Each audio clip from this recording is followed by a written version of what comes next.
เพื่อนๆมาพบกับข้าพเจ้าอีกเช่นเคยเนาะเมื่อนี้เราจะมารวมเนาะ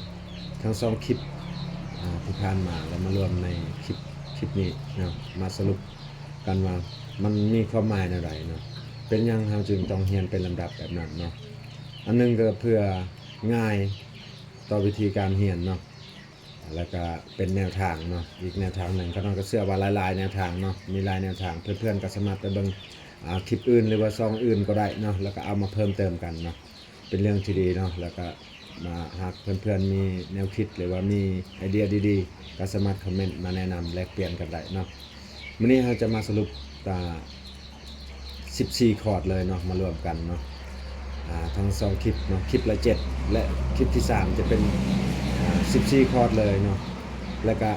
เรามาอธิบายว่ามันดีนั่นใดและมันก็มีประโยชน์ต่อเฮาแนวใดและเฮาสิใช้แนวใดเนาะแต่ A ฮอต G เลยเนาะ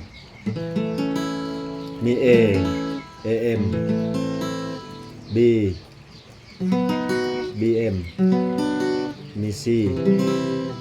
CM มี D แล้วก็ DM มี E แล้วก็ EM มี F แล้วก็ FM มี G แล้วก็ GM สรุปทั้งหมดทั้งมวลก็คือ14 คอร์ดนี่เนาะถ้าเพื่อนๆฮู้14 คอร์ดนี่แล้วเนาะก็แน่นอนสามารถที่จะฮู้เนื้อในของกีตาร์ได้หลายพอสมควรเนาะแต่เรื่องจะมาลงใส่เพลงต่างๆเนาะมันจะบ่ไปตามลำดับแบบนี้เนาะมันจะมีว่าของเรื่องคีย์เนาะอันนี้คีย์เราจะเห็นเป็นคลิปต่อไปนะว่ามีจักคีย์แล้วก็มีคอร์ดใดแน่อยู่ในประจำคีย์นั้นๆเนาะถ้าว่าเรื่องคอร์ด14 คอร์ดนี่ก็เกือบจบสูตรเลยเนาะถ้าว่าเรื่อง A7 บอ G7 บอ B7 บออันนี้เนาะก็ไปศึกษาใหม่เนาะข้าพเจ้าก็ยังบ่ทันเลิกซึ่งพอปานใดเรื่องคอร์ดตัวนั้นเนาะแต่ว่า14 คอร์ดนี่ก็ฮู้มีพื้นฐานอยู่หน่อยนึงแล้วเอามาใส่จังไดมันง่ายจังไดเนาะก็คือเพื่อการเฮาแกะเสียงเนาะแล้วก็คือการแกะคอร์ดเนาะเฮามาเบิ่งว่าฮูปของ A นี่มันสามารถขยายได้จักคอร์ดเนาะใน14 คอร์ดนี่ถ้ามารวมกันจะเป็นเนาะ7 คูณ 7ให้พี่น้องเอามาคูณเบิ่งเนาะ77เท่าไหร่แล้วมาบวกกันเนาะนั่นคือคอร์ดที่พวกเราฮู้แล้วเนาะฮู้แล้วทั้งหมดใน14 คอร์ดนี่จะมีจำนวนอยู่ประมาณ100 ปลายคอร์ดเนาะถ้าเรามาบวกมาคูณกันเนาะอยู่ในคอร์ดที่เราจับ14 คอร์ดนั่นเนาะแล้วเราจะฮู้ได้ว่าเราฮู้เนาะก็คือการนำเสียงแล้วก็เข้ามาลงใส่คอร์ดในเนาะยกตัวอย่างเนาะเอาตัวเป็นตัวอย่างไปก่อนก็คือ A เนาะ A นี่เนาะ B ฮูปตัวนี้เนาะเราสามารถไล่ฮอต G ไปเลยในฮูปเดียวกันก็ได้เนาะเพราะฉะนั้นเฮาฮู้1ฮูปเท่ากับว่าเฮาฮู้7 คอร์ดแล้วเนาะบ่ให้เพื่อนๆเฮาสับสนว่าคอร์ดในมันตกอยู่ไสB เฮาก็ยับมาอีกเนาะเป็น C ยับมาอีกก็จะเป็น C สับเนาะยับมาอีกแต่เฮาจะบ่เว้าเรื่องสับมันจะเป็น D เนาะยับลงมาอีกในห้องนี้มันก็จะเป็น E ยับมาอีกมันก็จะเป็น F ยับลงมาอีกเนาะอยู่ในห้องสุดท้ายเนาะมันจะเป็น G เนาะหมายความว่าเนาะ1คอร์ด A นี้สามารถจับแล้วก็ยัดเสียงเข้าไปหาคอร์ดในจนมาสุดฮอต G อยู่ในห้องสุดท้ายนี้นะ G อยู่ในฮูป A นี้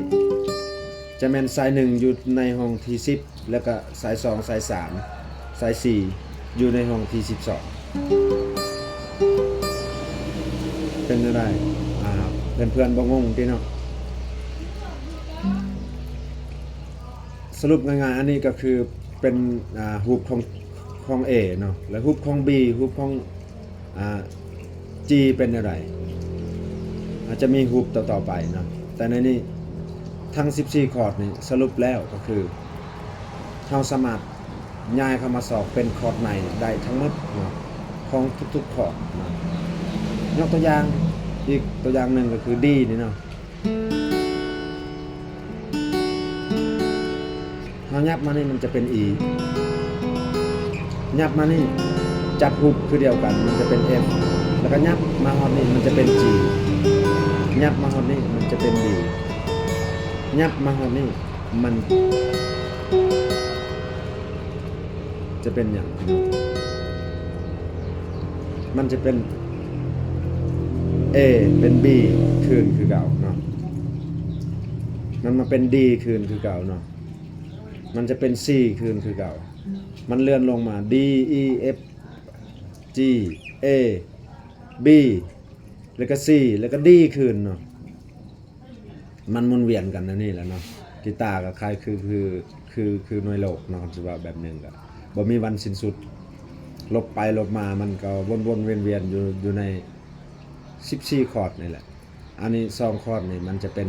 แนวทางของ A แนวทางของ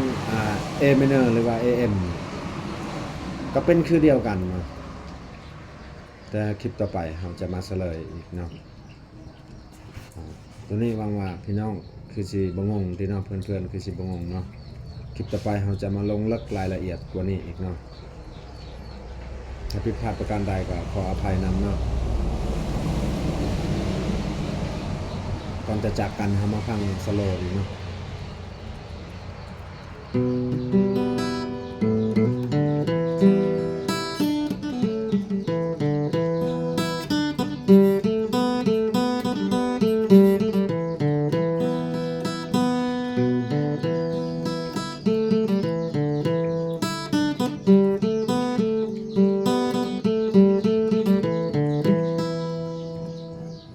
ขอบใจ